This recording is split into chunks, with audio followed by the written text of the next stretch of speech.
Hey, greetings all. Paul from the Techno Funk Boy. So, we are going to be listening more in depth than ever to the theme song to Pictionary from the NES. And if you are sitting there going, why would we do this? Just wait.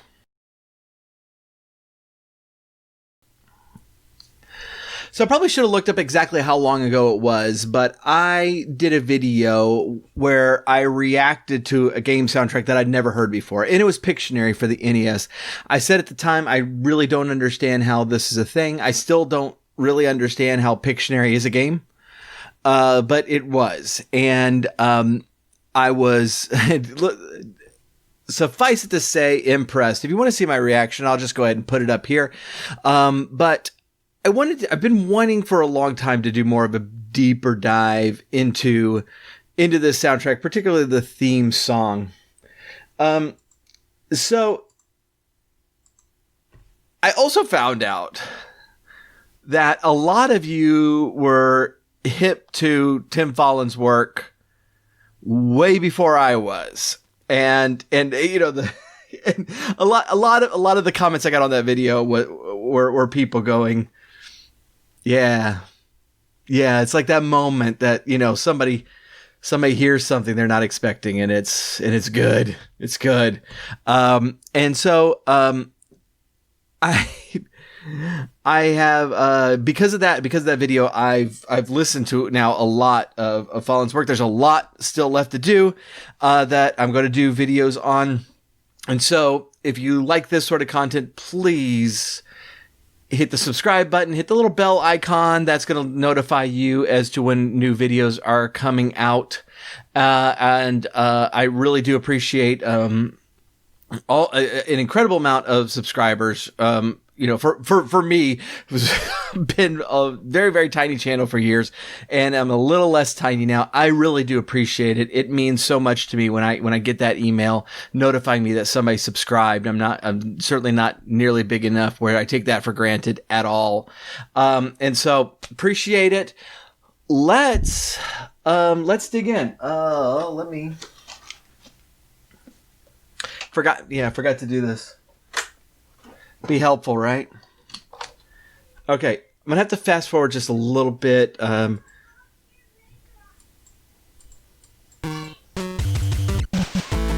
here we go. I'm just gonna play it straight for a minute here.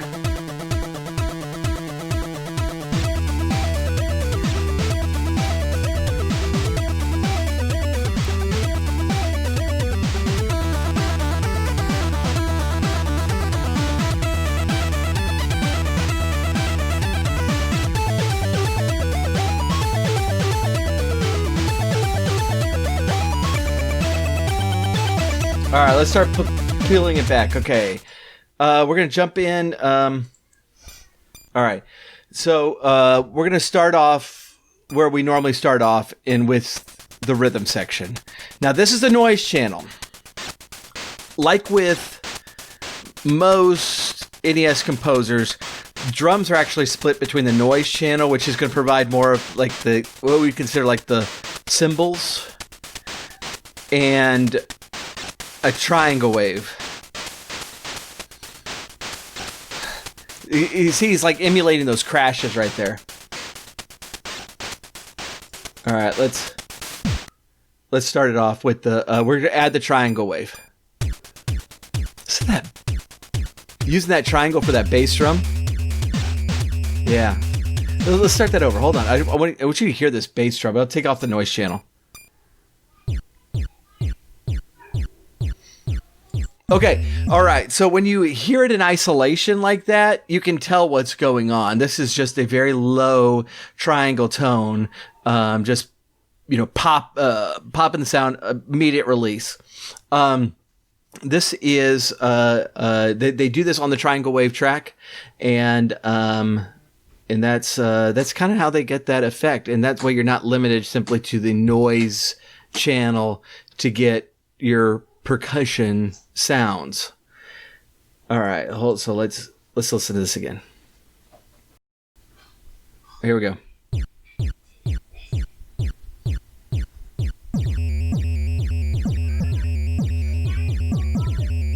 right, no. Before we even start with the bass tone, you notice how he's doing several pitches on that thump to kind of emulate more of not only a bass drum, but kind of a snare or a tom sound.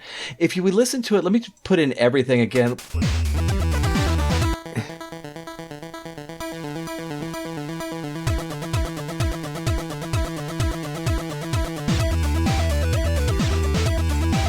Okay, this is what I love about this technique, is because when you listen to it in isolation, you can tell exactly what's going on. This is our triangle wave, and we got the bass here, and we just got it drops down into a pop and having different tones in there. But when you combine it, first of all, in context of the entire song. But you also combine it with the noise track, which is doing very much a percussive sound to it. It sounds much more like a drum set. So let's start from the beginning here again with both of the noise and the triangle wave. See, even there, like, hold on. If you listen to it without the noise here, now with the noise. Do you see how the noise track is giving it that just extra thump?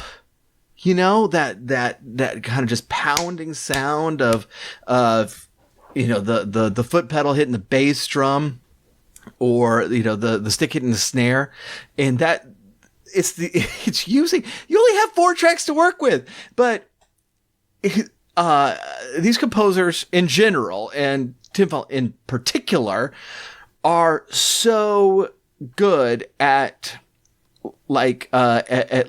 using the different tracks to combine to make something really, really, really cool. So let's start this over, and we're going to go to all right, let's start it.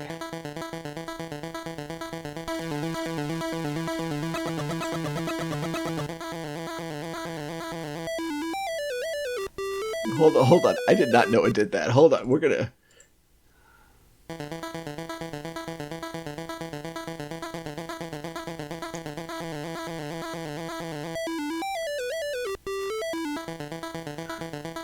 I didn't know.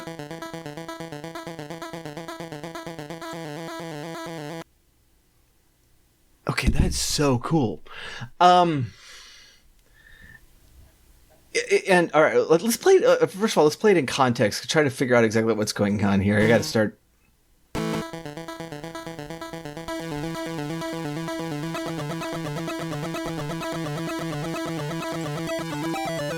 Okay, that's so interesting because it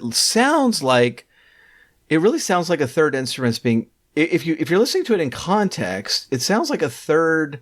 Like here's the first one, second one, and kind of something an octave up, right? That's okay.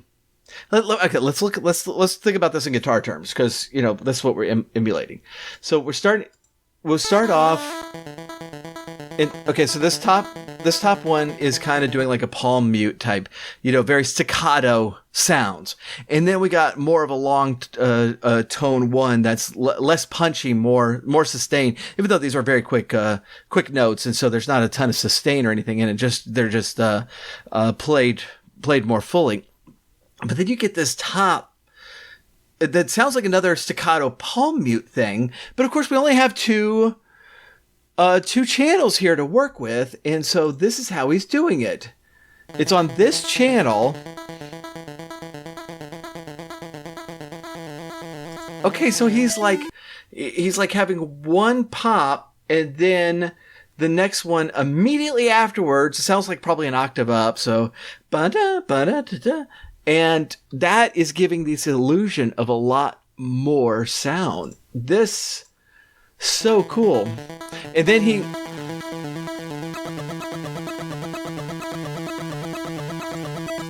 then he has that first track that was doing staccato, still hitting that top note, but adding long notes, which adds more sound into it.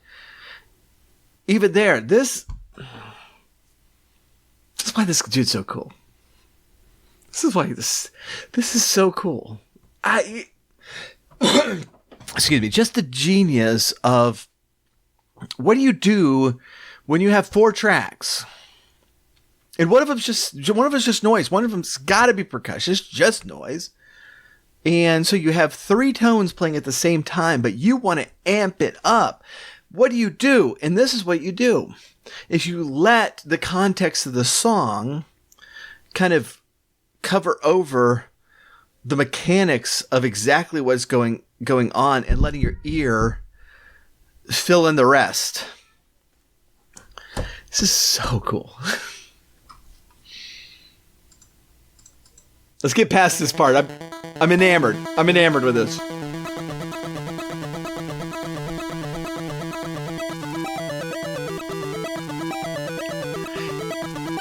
You hear okay, you hear it. It's like it's dropping out to add a little pop, a little beep at the top. I don't know if y'all heard that. Let me play. Let me see if I can figure out exactly which track that was. We're only playing one track right now.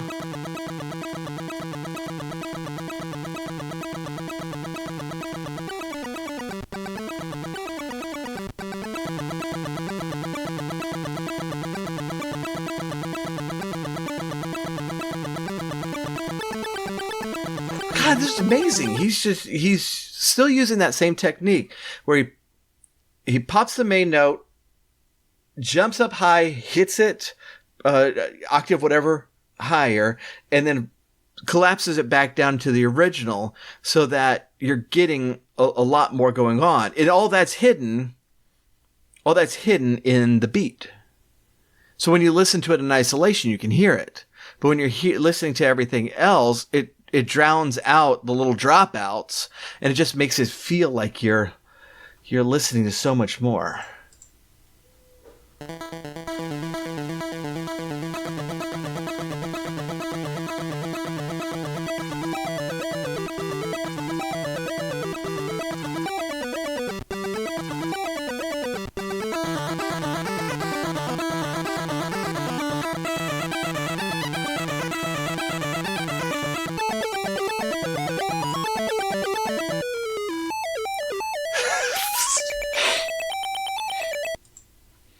It's insane. That's so cool. That's so cool.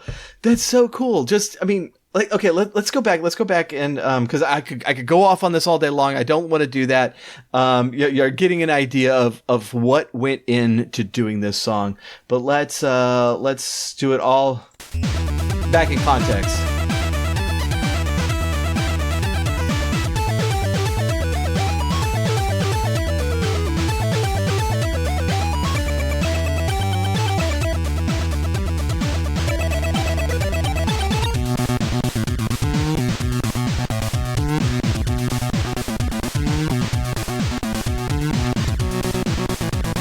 Hear the slides?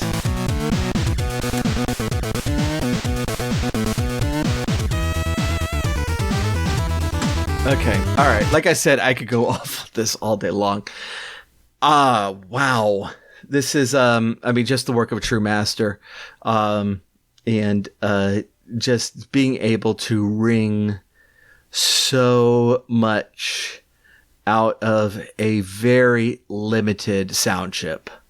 And, you know, and this is what somebody can do when they know how to work the thing they have, you know, that even how limited it is. What can I do, to make it sing?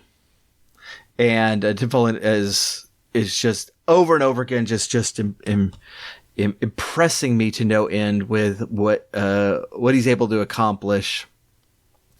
With these very, very early sound chips that are so limiting and so basic. So all right, we're gonna end that. This is not going to be the last time we dig into his music. Absolutely love with this stuff, and so we're gonna keep going. But I really appreciate you joining me in this. I'm going to continue. I've got, you know, y'all have been great in suggesting stuff for me to react to. I have a growing list of that. Please, if you want some stuff, throw it in the comments. I would love to hear, love to hear this stuff. If there's music where you want to do this with, where we're more tearing it apart and stuff, let me know as well. As always, I really do appreciate y'all hanging out with me. Please, if you haven't already, please do subscribe. If hit the notification. I'm gonna go ahead and put the playlist here of my playlist of where I go in and I kind of do more of this and take apart songs. And I think you're really going to enjoy it if you enjoyed this video. Otherwise, until next time, I'll see you later.